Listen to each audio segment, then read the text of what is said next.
In a world that often feels chaotic and overwhelming, where we're constantly bombarded with messages about what we should want, how we should live, and what success looks like, many of us find ourselves asking, is this all there is to life? If you've ever felt this way, I want you to pay close attention to what I'm about to share. Because the ancient wisdom I'm about to reveal has transformed countless lives throughout history, including my own. Before you think about clicking away or skipping ahead, let me tell you something. What you're about to learn isn't just another self-help strategy or a quick fix. These are time-tested principles that have guided emperors, philosophers, and great leaders through some of history's most challenging times. And today, they're more relevant than ever. The ancient Stoics weren't just philosophers who lived thousands of years ago. They were practical psychologists who understood human nature at its core. They developed a framework for living that can help you navigate everything from daily annoyances to life's biggest challenges.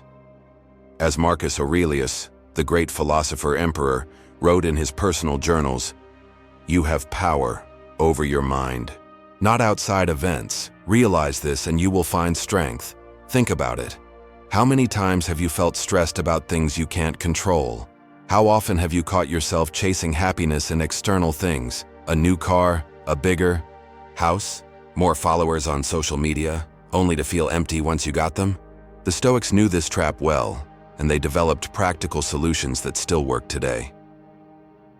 I remember when I first discovered Stoicism during one of the darkest periods of my life. I was constantly anxious, always comparing myself to others, and feeling like I was never doing enough. Then I stumbled upon the writings of Epictetus, a former slave who became one of history's greatest philosophers. His words hit me like a lightning bolt. It's not what happens to you, but how you react to it that matters. This simple principle began to transform my perspective, and that's exactly what I want to share with you today. We're going to dive deep into how you can apply ancient Stoic wisdom to create a life of genuine meaning and purpose. We'll explore practical techniques that you can start using immediately to find peace in a chaotic world, build unshakable mental strength, create genuine happiness that doesn't depend on external circumstances, develop meaningful relationships and connections, face life's challenges with courage and wisdom. But here's what makes this approach different. We're not just going to talk about abstract philosophy. I'm going to show you how to actually implement these principles in your daily life, backed by both ancient wisdom and modern psychological research. Epictetus said, "Don't just say you have read books. Show that through them, you have learned to think better, to be a more discriminating and reflective person." That's exactly what we're going to do together. We're going to learn how to think better, live better, and create lasting meaning in our lives. One of the fundamental principles of Stoicism is the dichotomy of control, understanding what's in our power and what isn't. Seneca, another great Stoic philosopher, put it this way: "We suffer more often in imagination than in reality." How much of your daily stress comes from worrying about things you can't control? The weather, other people's opinions, the past or future events that may never happen? The Stoics taught that true freedom comes from focusing our energy on what we can control: our thoughts, our actions, and our responses to external events. This isn't just ancient wisdom. Modern psychology, through approaches like cognitive behavioral therapy, has validated these same principles. Let me share a personal example. A few years ago, I was devastated when a business project I'd poured my heart into failed. I felt like a complete failure. But then I remembered the words of Marcus Aurelius: "The impediment to action advances action. What stands in the way becomes the way." Instead of letting this failure define me, I asked myself, what can I learn from this? What aspects of this situation are actually under my control? This shift in perspective didn't just help me cope. It completely transformed how I approached challenges. I began to see obstacles as opportunities for growth, failures as lessons, and setbacks as setups for comebacks. This is the power of Stoic philosophy. It doesn't just help you endure life's challenges, it helps you thrive because of them.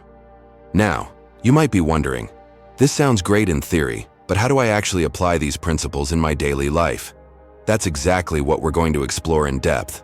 We'll look at specific situations you might face, from dealing with difficult people to handling professional setbacks. And I'll show you how to apply Stoic principles to not just survive these challenges, but to use them as stepping stones to a more meaningful life. Remember, as Epictetus taught us, it's not things that upset us but our judgments about things. This simple but profound insight is the key to transforming how you experience every aspect of your life. And in the next segment, we're going to dive deep into exactly how to put this principle into practice. Stay with me, because what comes next will show you how to implement these ideas in practical, concrete ways that can transform your daily experience. We'll explore specific techniques that the Stoics used to maintain their peace of mind, even in the face of tremendous adversity, and how you can adapt these same techniques to modern life. Let's dive into the practical application of Stoic principles. One of the most powerful concepts in Stoicism is what they called negative visualization, or premeditatio malorum. Now, before you think this sounds too pessimistic, hear me out, because this technique is actually a pathway to profound gratitude and joy. Seneca, who was not just a philosopher but also a wealthy statesman, practiced regularly imagining losing everything he had, his wealth, his status, even his loved ones. Why? Because, as he wrote, "He who fears death will never do anything worthy of a living man." This practice wasn't about being morbid. It was about appreciating what we have right now and living more fully because of that awareness. Try this exercise with me right now. Take a moment to imagine losing something you value, your smartphone, your home, or even your ability to see or walk. Really feel what that would be like. Now, open your eyes and look around.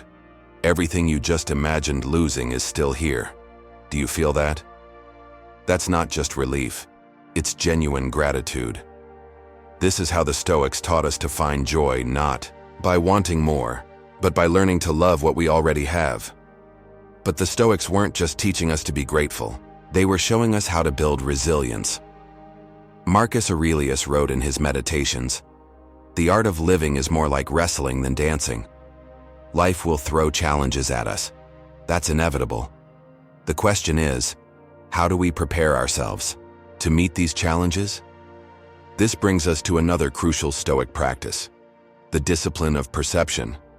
The Stoics taught that it's not events themselves that cause us suffering, but our interpretations of these events. As Epictetus famously said, "Men are disturbed not by things, but by the views which they take of them." Let me give you a modern example. Imagine you're stuck in heavy traffic. Most people would feel frustrated, angry even. But a Stoic would see this differently. They might use this time to practice patience, to listen to an educational podcast, or to simply practice accepting what they cannot change. The traffic hasn't changed, but your perception of it has completely transformed the experience. This isn't just philosophical theory. It's practical psychology that you can apply to every area of your life. When you face a challenging situation at work, instead of thinking, "Why is this happening to me?" you can ask yourself, "What is this teaching me?" When someone criticizes you, rather than feeling defensive, you can ask, "Is there something valuable I can learn from this feedback?" The Stoics also emphasize the importance of living according to nature, not in the modern environmental sense, though they would probably support that too, but in the sense of understanding and accepting the soul, natural order of things. This includes accepting our own mortality, the impermanence of all things, and the fact that we can't control everything. Epictetus puts this beautifully when he says, "Don't demand that things happen as you wish, but wish that they happen as they do happen, and you will go on well." This isn't passive resignation, it's active acceptance. It's about focusing our energy on what we can change while accepting what we cannot. Think about how much mental energy you spend wishing things were different, wishing people would behave differently, wishing circumstances would change, wishing the past had turned out another way. The Stoics teach us that this energy is wasted. Instead, we can use that same energy to focus on our response to these circumstances. This brings us to one of the most powerful Stoic practices, the discipline of action. It's not enough to think differently, we must act differently. As Marcus Aurelius reminded himself, Waste no more time arguing about what a good man should be. Be one. Here's a practical way to implement this. Start each morning by setting your intentions for the day.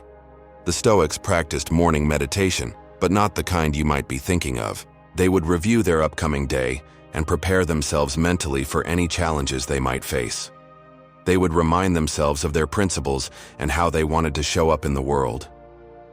You can do this too. Before you start your day, ask yourself, what challenges might I face today? How do I want to respond to them? What virtues do I want to embody? This simple practice can transform your entire day by helping you respond to situations thoughtfully rather than react to them emotionally. But perhaps the most important aspect of Stoic philosophy is its emphasis on finding meaning through service to others.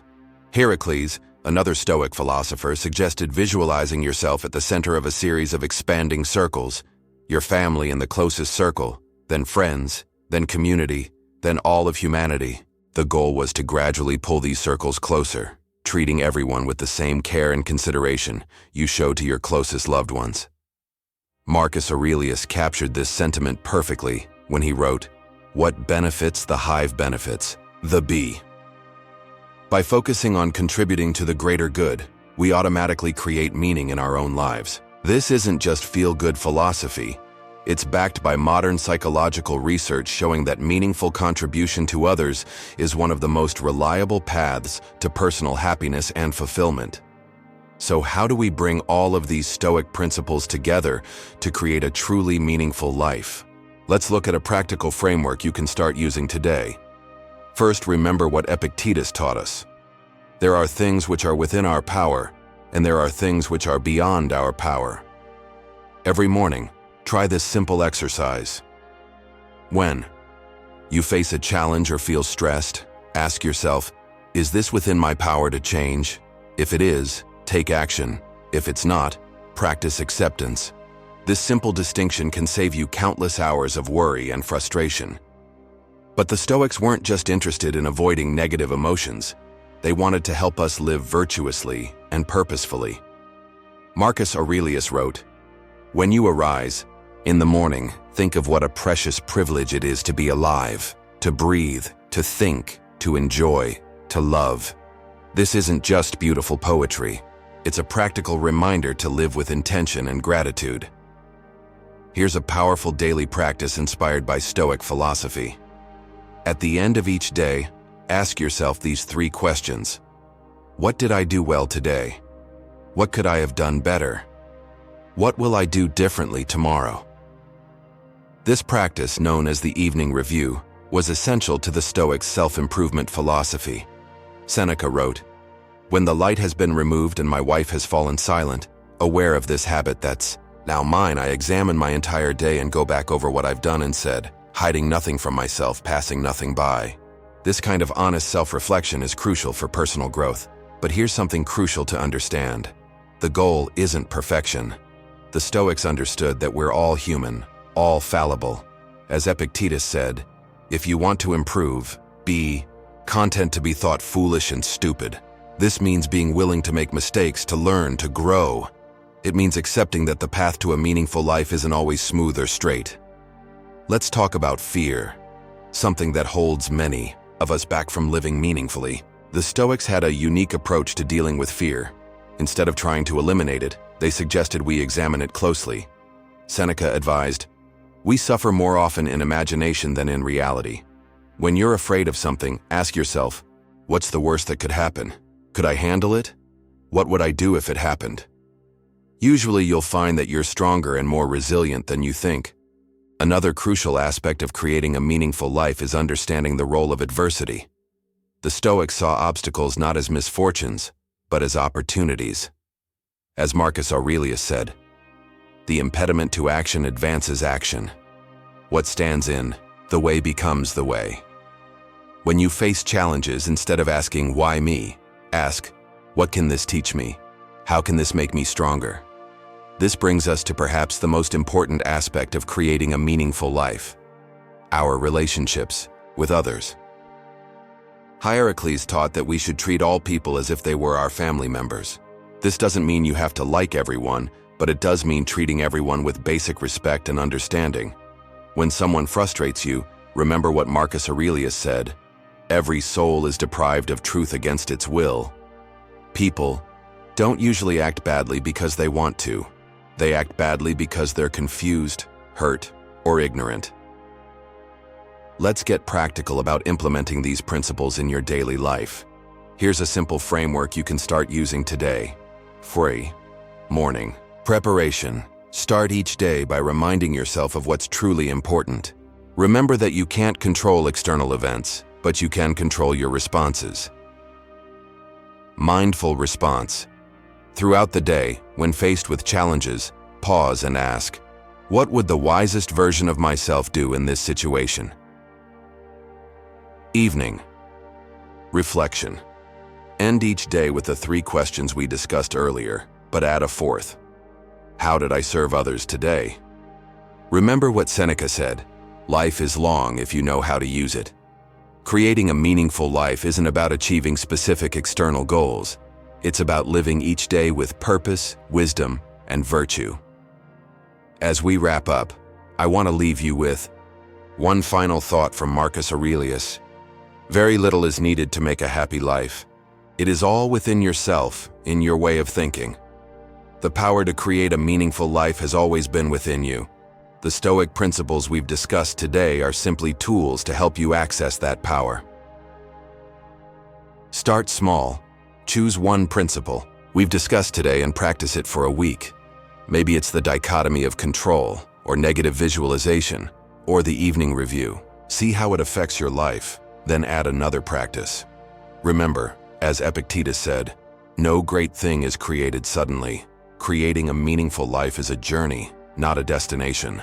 Thank you for staying with me through this exploration of Stoic wisdom. If you found value in these principles, please share this video with someone who might benefit from it. And remember, in the words of Seneca, the best time to plant a tree was 20 years ago. The second best time is now. Your journey to a more meaningful life can start today. Until next time, practice wisdom, embrace challenges, and create meaning in every moment. As the Stoics would say, memento mori, remember that you are mortal. Use this reminder not as a source of anxiety, but as motivation to live fully and meaningfully, starting right now.